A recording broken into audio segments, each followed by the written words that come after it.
Hi guys, welcome back to my channel. This is Kim with Creative Crafticality, and today I have a little fall DIY for you. I received these canvas boards from Chalkola and they wanted me to review them for you.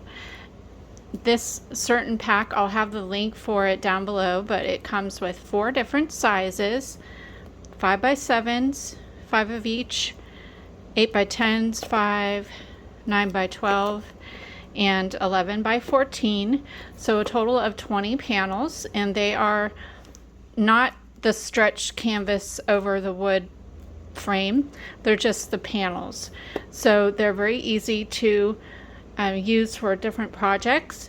What I want to do today is make a really easy fall wall decor, and I'm going to be using the 11x14 panel, and I'm going to be painting a buffalo check onto the board first, and then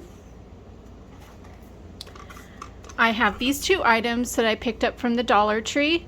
This is the unfinished pumpkin that I thought was really cool. It has the raised parts on top, and it has a hanger up here. I'll be taking that off, and there is this raffia up here which I'm going to take off initially. I may put it back on, I'm not sure. And then also I have this metal harvest sign, so that will go over the top. And then also I have wood slats. I picked up some from their 1x2s. I picked up 4 from the Dollar Tree, and of course they're $1.25 a piece. I brought them home, and my husband said, you know, you can buy an 8-foot piece of that at Home Depot for $1.50. And I was like, okay.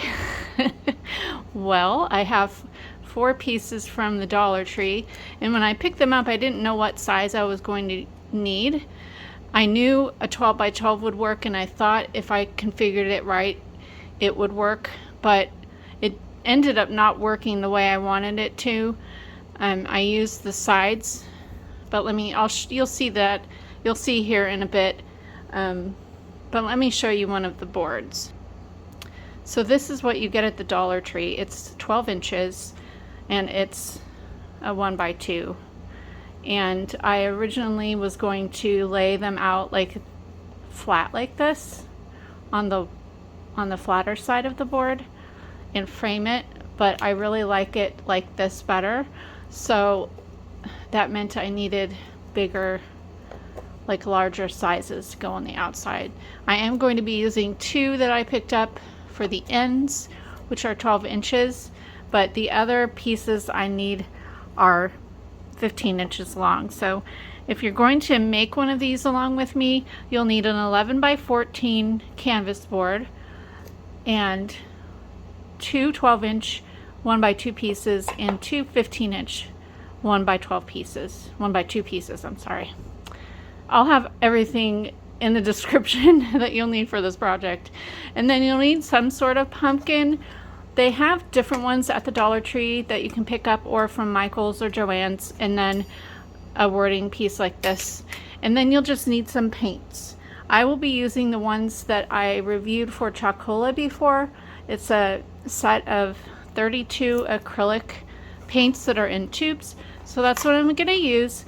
Let's go ahead and get started on this project.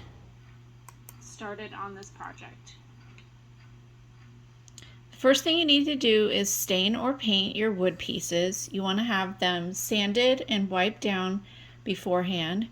I'm using a Minwax dark walnut, I believe that was what I'm using.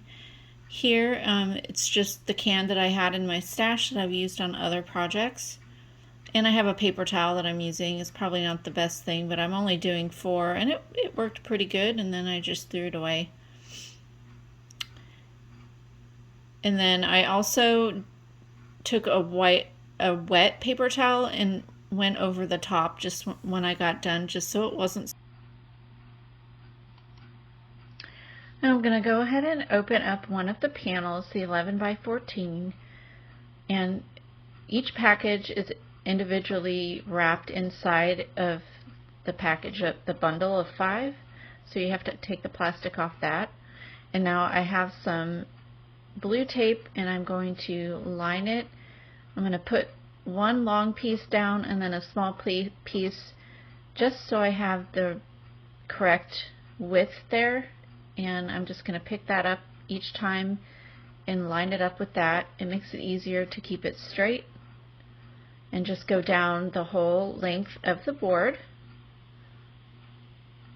You definitely could measure out all your lines if you wanted, but this was just quicker for me. And it ends up being a little bit short at the bottom, but it looked fine at the end. It didn't really matter.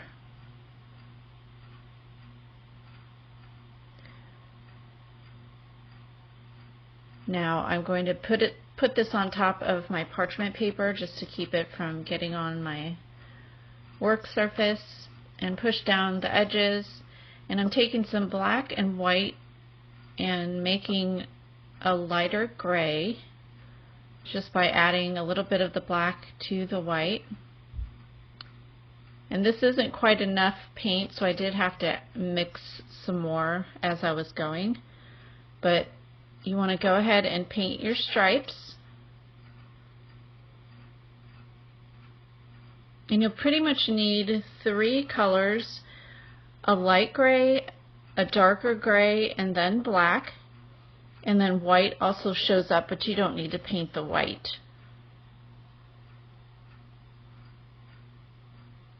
So now I need to make a little bit more to continue on. It painted about half of it with the paint that I initially mixed together.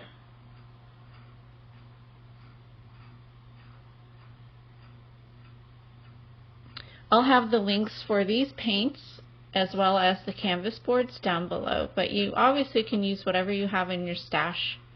So now I'm just going to pick up my tape, and I didn't let this dry at all. I'm just picking it up, but I will let it dry before I move on.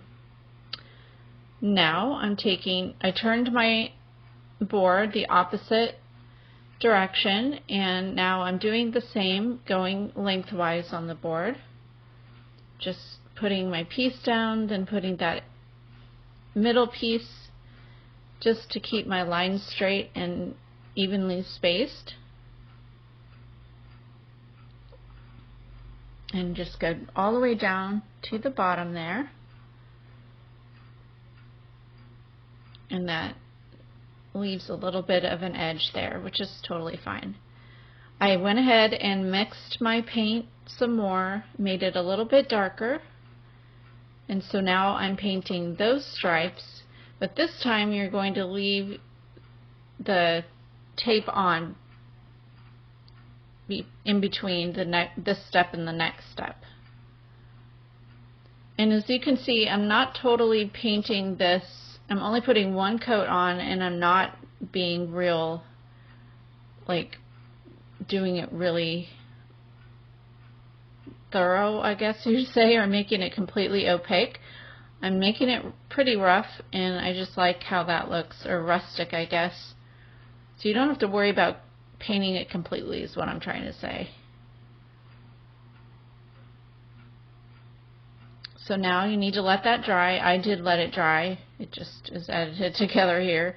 And you're going to line it up over the top of your previous lines underneath, and you can see it. You can see the lines. It's kind of hard to see here, but you want to put your tape over the top of the painted lines that are underneath everything.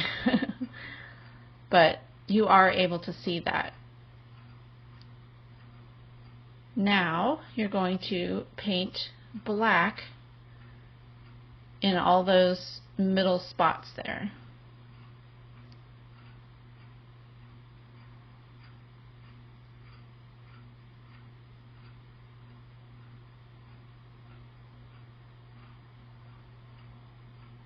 So hopefully that was, just by watching it, you can understand what I'm saying about lining up that last set of blue tape.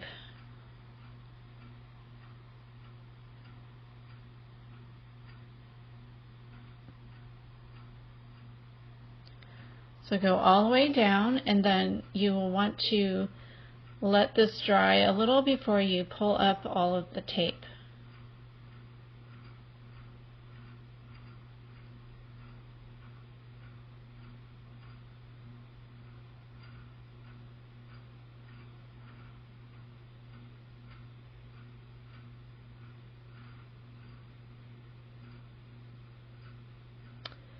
And there you have a really cool buffalo plaid painted canvas board. Now I'm working on the pumpkin. I'm going to take off the raffia, the glue that was under the raffia, and then cutting that piece of twine out. I used some sandpaper and removed the rest of that hot glue. Kind of wipe the dust off, and then I have turquoise and white, and I'm making my pumpkin a turquoise to go with my decor in my house. Just added a little turquoise to the white paint just to make it really light, and I'm going to go and paint this on my whole pumpkin. And I didn't completely mix it, so you can see, you know, a little bit of the darker paint in with that, and it just makes it look a little more dimensional. But I do go in with the darker turquoise and add some more dimension at the end after I have it all painted. I'm leaving my stem at the top because I'm going to use some brown and go in and paint the stem brown. So I'm adding I had to make a little bit more of the paint to finish.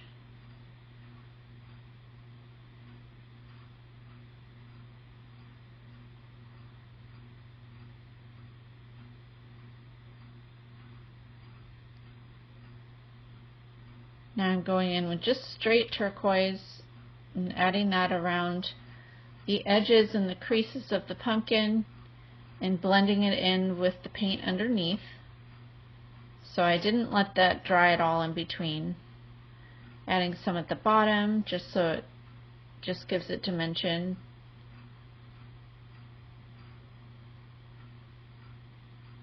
And then along the sides and in between. Makes it look like a round pumpkin as opposed to a flat pumpkin. And then I'm taking, well, first I'll finish off the bottom, but then I did squeeze out some white, and I'm going to do some highlights along the top there.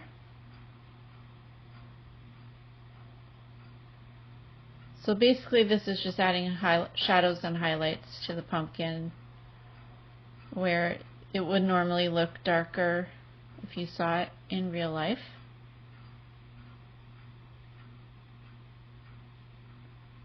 The darks and lights. Alright, so I have some brown, I think it was burnt sienna. I'm going to add that along the top. And I just used my brush and feathered it in so it just looks like a natural stem at the top of the pumpkin. Then I added some highlight with the white, and I did kind of fix that over on the side there.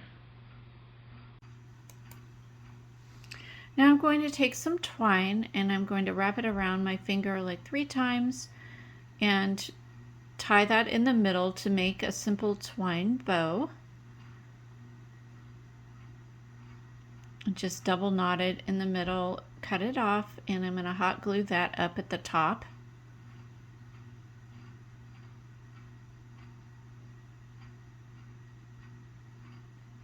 And then I'm going to take the harvest sign and put some hot glue on certain spots there and stick that down right in the middle of the pumpkin.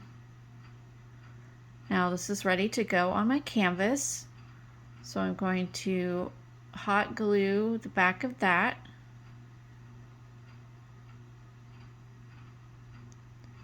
Put that right down in the middle. Now I'm going to pull in my boards and I'm going to arrange them around the edge of the canvas board where I want them, and I'm kind of overlapping on one side at the top there, and then what I mean by that is the top and the sides are staggered, so they're not mitered at the corners. And now I'm going and adding some wood glue on the ends and just sticking them together, making sure they're nice and they're flush on the ends. And I'm going to let that sit there and dry. We're not gluing it to the canvas board yet. So I'm going to let that sit and pull my canvas board out of there after it's dried. And now I'm going to use some wood glue and glue some of these mini Jenga blocks that I had from the Dollar Tree. And I'm putting glue on the smaller sides, on just one long side and one short side, and sticking that in the corners. This will help to hold my canvas board in. So I'm going to put some tacky glue, or you could use wood glue, and I'm going to put it on the four corners and pop my canvas board in and let that dry. And that is it, guys. I hope you enjoyed this tutorial. Give me a thumbs up if you did, leave me a comment and subscribe, and I'll see you again next time. This is Kim with Creative Crafticality. Bye. God bless.